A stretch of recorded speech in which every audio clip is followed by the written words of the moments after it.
in the know, non-stop Vikings talk. It's Purple Daily on Score North and ScoreNorth.com. Brian Baldinger doesn't just like football, he loves football. I mean, it's the whole package of how he plays the game. Like, his hands are just hands. 1, 2. 1, 2. 1, 2. 1, 2. Sometimes you just got to try the quick jam. The quick jam. Bam. Just get on him. Get on him as quick as you can. Boom. Then get off him. And then get ready to dance. Shuffle, slide. Shuffle, slide. Football! Football, yeah! Football! Football! Gotta eat! This is never not going to be hilarious. Brian 1, 2. Baldinger 1, 2. talking about football. All right, boys. Welcome in to Purple Daily here. Mackey, Judd, Declan. And as always here, I say as always, we've done like 3 of these. We'd like to keep them going on a weekly basis. We're going to dive into the YouTube comment section for this episode. Acknowledge that, yes, we do read the comments on YouTube. We like to bring some of them to the show, even if it's just you guys savaging us for different things. And this episode of Mackey and Judd and Declan read the comments is powered by our friends at Whamtech. So Whamtech is here. If you've got a broken down device, a phone, a tablet, whatever it may be, a laptop, they have pre-owned devices that they source directly so they can pass savings on to you. You can get a pre-owned device for less money. They'll even buy your old device for cash. Buy, sell, trade in, whatever you need. Whamtech is here for you. They are every device they sell is tech certified, comes with a warranty too, so you're not just buying a lemon here. They're very trustworthy. They're a Minnesota-based company. Whamtech.com. That's Wamatek.com. All right, boys, are you ready for this? Are you ready for I gotta be honest. The first part of this is gonna be unnecessary shots at our executive producer Declan here, in that we had some audio issues on yesterday's shows that were not Declan's fault. We're tinkering with some new tech setups here, and we just had like some issues, and so. There's literally like 100 comments on yesterday's videos just ripping Declan and people saying, I'll be your tech guy or your audio guy. I know more than Declan does. And then Benjamin Nelms came in over the top because AJ did a great job last week and said, good thing Declan is not the Kirk Cousins of executive producing. Otherwise, his backup would be a cold-baked potato. AJ, on the other hand, is making plays like a fairy tale Case Keenum. That's good roster planning for you. So he's basically saying AJ could be the Case Keenum that takes your job at some point because of the audio issues we had yesterday. I mean, my contract's in my email right now. Man, are you saying that you can build out a better roster with A.J. Fredrickson as your quarterback and you can fill out other needs? And I get it, but man, it's taking some shots at me. I just control the things I can control, all right? You know, not all fumbles are created equal. Not all audio issues are created equal. You know, I control what I can control. You know what that sounds like to me? Cousins excuse making. That's what that sounds like to me. I'm just saying. Yeah, what happened? I mean, do you want to start to throw people below the bus? Where's Thielen? Throw him below the bus. Oh, my God. All right, here's the first actual non-ripping Declan for audio problems question from Robert C. Mackey and Judd, I really appreciate you guys responding to my comment. I mostly agree with your responses. It's true that there is reason to question what this team's ceiling is as constituted with Cousins and Zimmer. There are a lot of question marks, and we were a disappointment last year. I just think we're closer than you guys think. It doesn't take much to go from worst to first for a team of our caliber with the talent we have and a very good personnel department who has shown they are pretty damn good. A little luck is always involved in being a winner as well. But Judd and Declan, your thoughts. Robert C. saying that, listen, this thing is closer to popping in a good way than maybe we've made it seem over the first couple weeks of free agency here. Oh, boy. Yeah, you know what? I agree with that completely if it was 1994. Unfortunately, it's not. And what's popping? Because to me, popping's the Super Bowl. If popping is to get back to the playoffs, then you might be exactly right. I mean, the defense is going to be improved through moves made and just naturally guys coming back. The offense has weapons. There's no question about that. But your offensive line is still a question mark. I mean, think of it this way. Strip away the problems of 2020, which included injuries and positions not being filled correctly, And let's say these guys are back to the Zim blueprint, okay? Is that popping? Because you know what it's not? It's still not having certainty on your offensive line. It's still, as we discussed on our 4-question Friday, it's still trying to bring in a guy named Greg Joseph, who I couldn't pick out of a lineup as your kicker, which is another one of. So is the Mike Zimmer-led Vikings, are they addressing the needs that would allow you to pop? My response is no. Do I think that they can be a playoff team in 2021? Yeah, I'm not going to be surprised. But again, the goal of this show is a Super Bowl. Do I see you addressing the needs to make yourself a Super Bowl team? No, I'm sorry, I do not. That's what I mean. If we're going to use the word popping, perhaps our interpretation of the word is different. Listen, I respect the idea that the Vikings are going to be much more competitive this year than last year. I agree with that. I totally agree with that. Two things, all right? And you know, some of you are going to think this is negative or whatever. This is just reality, okay? Thing number one, as of right now, as we sit here and it's the end of the week, the end of the second week of free agency, the Vikings don't currently have a starting left tackle or left guard. And so I have a hard time talking about the Vikings as Super Bowl contenders until we see what their solution is for the blind side of Kirk Cousins' offensive line, right? So let's start there. And the second thing is, I almost feel like, you know, just especially with what the Chad Graff article from The Athletic said last week, where the Wilfs just want to get into the playoffs and see what happens every year. This isn't hockey, okay? I'm sitting here with the hosts of Judd's Hockey Show, okay? In hockey, you get in, and a million different things can happen. Your goalie can get hot. You get in, and you have a chance. Not every team always, but like if you get in, the first thing is just get in. Get in as the 7th seed, and you might have a chance to win the Stanley Cup. That's not how the football playoffs work. It's not enough to just get in. Oftentimes, you got to get in as a home team throughout the playoffs, or get a bye in the first round, or have a quarterback that's good enough to go through the Tom Bradys and the Russell Wilsons and the Aaron Rodgers, right? And so there's a difference between Vikings getting back to playoff contention and Vikings getting into Super Bowl contention. Those are two very different things, and sometimes I think we lump them into one, and I would like to see us stop doing that. So, Dex, what are your thoughts? Do you think we're underestimating the Vikings' ability to become contenders next year? I just think there's way too many things working against the Vikings for that to happen. You don't have a left tackle or a left guard. Your defense, although I think should be better, is not going to be world beaters anymore. I mean, the peak of them being a top defense or even a top 5 defense, I think is over. I don't think it's close to popping. Can they return to 9-7 and flirt with a wild card spot? Of course they could, but are they close to popping and being the team to be in the NFC? I don't think so. No, I think it's more trending more towards typical Vikings of treading the water and rebuilding. And also off that point, I have one very important question, perhaps the most important question of the first quarter of the season. Does Kirk Cousins and the offense come out clicking? I'll keep going back to that because the last 2 years, I think I've written columns after 4 games are done about Kirk is struggling. It's not going great. And in both cases, he's bounced back, and the Kirk stands have been like, see, he bounced back, he bounced back. But if we're talking about popping, you need that from week 1. Yeah, it is kind of amazing how quickly we just like ignored the 1-5 start, right? All right, it's week 11 and they got this thing clicking. Yeah, but they lost to the Falcons. Threw an interception in the first 3 seconds of that game, right? Like you got to, it's going to be 17 games probably this year, and you got to get out to a hot start. It's not often we get breaking news during a taping. Football. Oh, Purple Daily here, but we have a Shefty bomb, and then we'll get back to your YouTube comments. So the Dolphins have traded the number 3 overall pick to the San Francisco 49ers for the 12th pick, a 2021 third-round pick, so this year's 2021 third-round pick, and first-round picks in 2022 and 2023. Woo! So this has to be for a quarterback, right? This is San Francisco moving up to 3 and saying, all right, we don't know who's going to be there at 3, but we know that there's 3 quarterbacks that we'll take, and we want to assure ourselves of getting one of them. I love this. God, I love off-season football moves. So this is probably my guess. This is Justin Fields most likely. Yeah.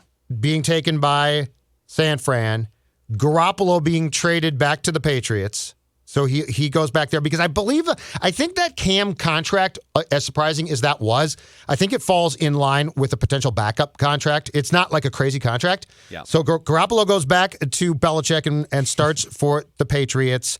But I think the bailout of this move by the Dolphins is I was fairly certain that 3 overall pick, which is originally the Texans pick, was going to go back to the Texans in the potential Deshaun Watson trade. Yeah, but with all the off-field stuff, Deshaun ain't being traded now. And so this, to me, is probably a behind-the-scenes pivot by the Dolphins from let's go all in and get Deshaun to hell yes, let's essentially take, or not essentially, let's flat out get 3 first-round picks. But I never bought that Jimmy Garoppolo was going back to San Fran to start for the Niners and Kyle Shanahan. And now I have confirmation he's not going back there. Yeah. Now, does this also officially put the Kirk Cousins to San Francisco steam to bed, right? Yes. This is it. It's over. It's over. Man. Pour one Amazing. out. Pour one out to the Shanahan Cousins years. Memories like da, da, da, da, da. All right, so San Francisco has the number 3 overall pick now. All right, back to the YouTube comments here. Cousins memories. And back to Judd's singing. The way the purple Illmatic sends in this comment, these guys are a joke, and no wonder no one takes them serious. But it says he's subscribed to our channel. So we appreciate Illmatic. Thank you for remaining subscribed to this joke of a show and this Illmatic? joke of a channel. Never forget, we were almost too hot for the AM dial. They had to take us down to 1 hour a day because the takes were so scorching. They were so The AM dial piping couldn't hot. substantiate it. Let's see. I'm going to butcher the pronunciation here. I believe it's pronounced Acuta. Acuta comments, I have a fun suggestion for you guys to consider. While I think you guys are realists, and I appreciate your commentary far more than any other local coverage of the Vikings, I wonder if you could win over a bigger fan base by also having a regular segment called like Purple Fever once a week or every so often, and make a show all about projecting the best case scenarios for the current team and how things fall in the best possible way and could go right and lead to a championship run. So good news, we are bringing back Purple Positivity Thursdays on the show. I think we'll bring that back next week because the news cycle is sort of slowing down here. But for the purposes of Acuta's question here, I'm going to make you guys and myself, what is the nicest, most positive thing you can say about the Minnesota Vikings right now, you negative Nancys? The most positive thing that I can say about the Vikings is this town, and I'm going to tie the Vikings in here, okay? This town right now, I believe to be blessed with 3 young, incredible talents.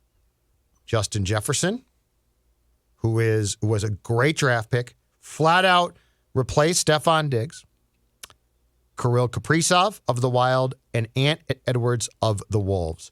And that there should be a poster of those 3, and that Justin Jefferson ties in as the type of deep threat that, and I will say this in the nicest fashion possible, should be used as much as he can be by the Vikings in 2021 because he's dynamic, he's fun to watch, and he gives you exactly what a team needs in this era of football. Mm-hmm. Okay. Dex? Well, I will say, I'll kind of tie it to the big picture of Minnesota sports as well, that even though, yes, Judd and I are the host of Judd's Hockey Show. We love our hockey. We literally sat through a 2.5-hour hockey game where the team won and they only put out 11 shots on goal. And Judd and I spent more time talking about Sweet Home Alabama than we did the hockey game. I love baseball, but the team has lost 18 consecutive playoff games. The Timberwolves are just the bleeping Timberwolves.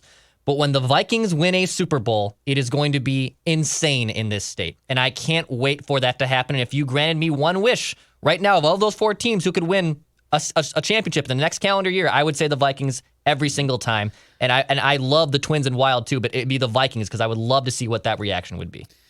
So I would say I agree with that. I would say if the Vikings can lock down a franchise left tackle in the next month and a half, so either with their first-round pick or like a trade for Orlando Brown Jr., I'm talking a young 25 and under franchise left tackle, then they will have a lot of the bones and infrastructure of a championship roster. I still have questions about paying a good quarterback great money, and I think ultimately that's the position that's going to take you over the top at some point. You got to find that long-term solution. But if you can have 2 tackles, 25 and under. If Danielle Hunter can come back and let's make sure he's happy contractually and healthy, and he's 25 or 26 years old, and you've got Cam Dantzler as a potential future shutdown corner, and they like Jeff Gladney. You've got young guys at these key pillar positions, and Justin Jefferson for the next 5 to 10 years as a wide receiver. You've got some of the key elements to a championship caliber team. There's still a lot of work to be done here and there, and like I said, quarterback can't be eating up that much of the salary cap unless he's Patrick Mahomes if you want to win a Super Bowl. But I think they're on to some things here, especially if they land a franchise left tackle in the next month and a half. All right, Abel Otero comments on Purple Daily YouTube. I want to fight you guys. Who wants to take on Abel? I'm too old. Declan? I'm too old. Strike, scream, run. That is my philosophy on fights, and I will strike, scream, run.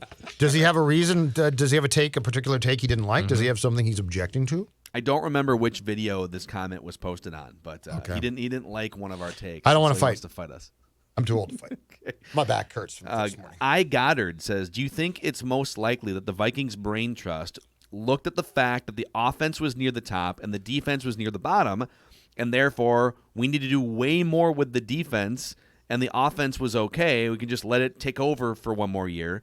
The only tiny flaw with this is when we've had a good or great defense and an okay offense in the past, it didn't work, and the schedule is brutal this year. Do you think that's how they looked at this offseason? No, I think the head coach does what he always does, which is he said, I need more defense. Get me more defense. Give me Rick. Go grow. He sends Rick to a grocery store that basically only sells cereal or meat and potatoes. But, I mean, it doesn't have a full selection. So, no, I don't think there's a philosophy of our offense is that good. I think the philosophy is this head coach was hired, and since the day he got here in 2014 has looked at everything through one prism, and that is a defensive prism. I don't think it's changed. I don't think it will ever change with Mike. But I don't think that they said, our offense is great. I think they said, we need a great defense to win a Super Bowl, and they're not going to, and he's not going to move off that. What's really tough to swallow is like this defensive first philosophy of roster building and coaching and just devoting so much more attention toward defense in an offensive driven league.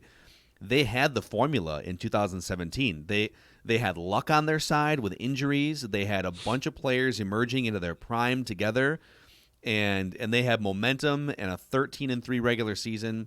And then they were playing a team in the NFC Championship game that was playing its backup quarterback in Nick Foles, who later wound up being an MVP of the Super Bowl. But like that was their real chance with this formula. And I feel like it's so hard to push that rock back up the hill, and they're trying to do it right now. Like all right, we're gonna put more chips on the defensive. We're gonna push that rock back up that hill. We're gonna have the best defense in the NFL again, and that's how we're gonna win this thing going forward.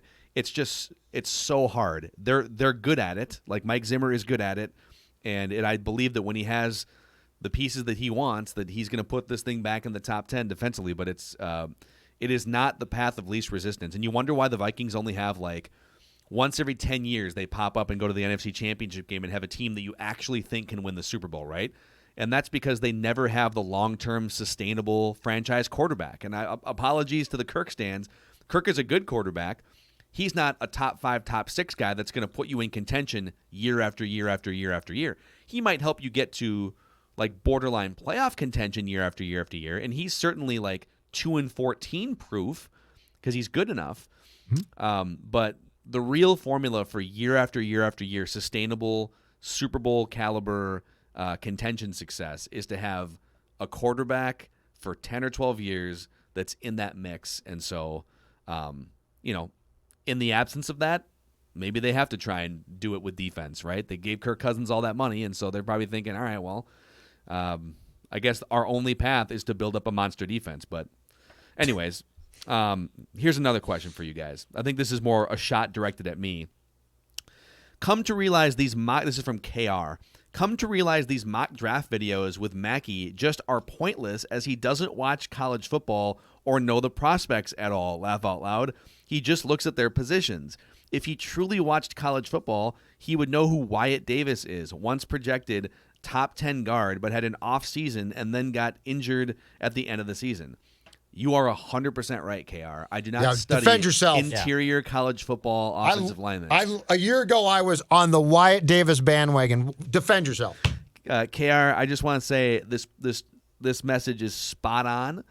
I do not pay super close attention. I have not watched all of Elijah Vera Tucker's snaps at USC. Those you're in the last missing couple out. years.